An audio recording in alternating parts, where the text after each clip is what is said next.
Hello दोस्तों, आप देख रहे हैं लाइफ कोच और मैं हूं प्रशांत। दोस्तों, ऐसा व्यक्ति जो अध्यात्म का आधुनिक सबसे बड़ा क्रांतिकारी कहा जाता है, ऐसा व्यक्ति जो अध्यात्म का शीर्ष कहा जाता है, ऐसा व्यक्ति जो महामानव कहा जाता है, ऐसा व्यक्ति जो दार्शनिकों का भी दार्शनिक, ह्यूमन साइकोलॉजी की सबसे गहरी समझ रखने वाला आध्यात्मिक गुरु कहा जाता है, ऐसा व्यक्ति जिसकी अध्यात्म के क्षेत्र में पूरी दुनिया में आज तक की सबसे ज्यादा प्रसिद्धि और आलोचना हुई हो, ऐसा व्यक्ति जिसने अपने सूक्ष्म से जीवन काल में 1 लाख से भी ज्यादा किताबें पढ़ ली हूं, ऐसे क्रांतिकारी आध्यात्मिक गुरु ओशो से किसी ने पूछा कि कोई आदत जो बहुत समय से लगी हुई है, छोड़ने के हर प्रयास करने के बाद भी नहीं छूटती, तो उस आदत से मुक्ति कैसे हो। तो दोस्तों, ओशो कहते हैं कि अतीत में आपने जो किया है वह आपने किया है, आप स्वतंत्र थे करने को, आपने किया है।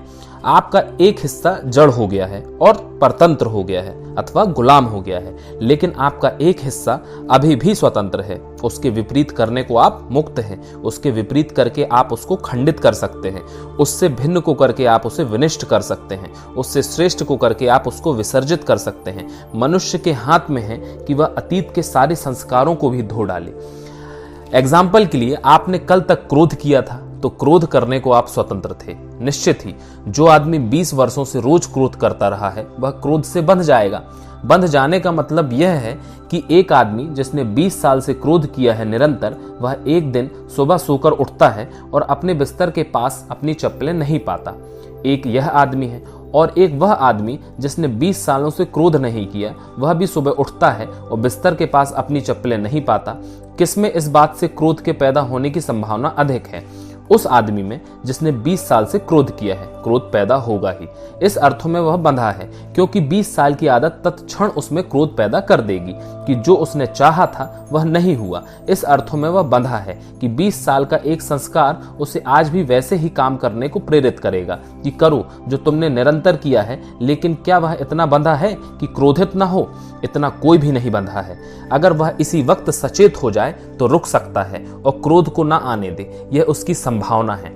आए हुए क्रोध को परिणत कर ले, यह उसकी संभावना है। और अगर वह यह करता है तो 20 साल की आदत थोड़ी दिक्कत तो देगी, लेकिन पूरी तरह नहीं रोक सकती, क्योंकि जिसने आदत बनाई थी अगर वह खिलाफ चला गया तो वह तोड़ने के लिए स्वतंत्र है। 10-5 बार के प्रयोग करके वह उससे मुक्त हो सकता है।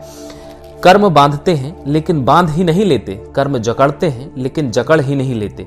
उनकी जंजीरें हैं लेकिन सब जंजीरें टूट जाती हैं। ऐसी कोई जंजीर नहीं जो ना टूटे, और जो ना टूटे उसको जंजीर भी नहीं कह सकेंगे। जंजीर बांधती हैं लेकिन सब जंजीरें खुलने की क्षमता रखती हैं। अगर ऐसी कोई जंजीर हो जो फिर खुल ही ना सके तो उसको जंजीर भी नहीं कह सकते। जंजीर वही है जो बांध भी सके और खोल भी सके। कर्म बंधन है इसी अर्थों में कि निर्बंधन भी हो सकता है, और हमारी चेतना हमेशा स्वतंत्र है। हमने जो कदम उठाए हैं, हम जिस रास्ते पर चलकर आए हैं, उस पर लौटने को हम हमेशा स्वतंत्र हैं। तो अतीत आपको बांधे हुए है लेकिन भविष्य आपका मुक्त है।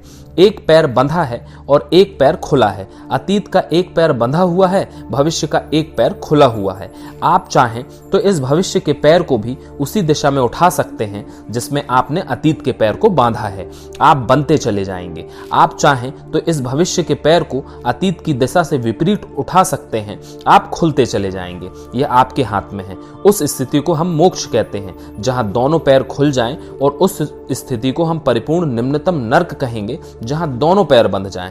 इस वजह से अतीत से घबराने की जरूरत नहीं, ना पिछले जन्मों से घबराने की जरूरत है। जिसने वे कदम उठाए थे वह अब भी कदम उठाने को स्वतंत्र है। तो दोस्तों, अगर आपको वीडियो पसंद आई हो तो लाइक करें, कमेंट करें, शेयर करें, और हाँ, सब्सक्राइब करना ना भूलें, क्योंकि जोश और होश के साथ अगर हिम्मत है तो सब कुछ आसान है। तो दोस्तों, देखते रहिए लाइफ कोच। मैं ऐसे ही life changing lesson, life changing stories, life changing teachings लाता रहूंगा। तब तक के लिए धन्यवाद। जय हिंद, जय भारत दोस्तों।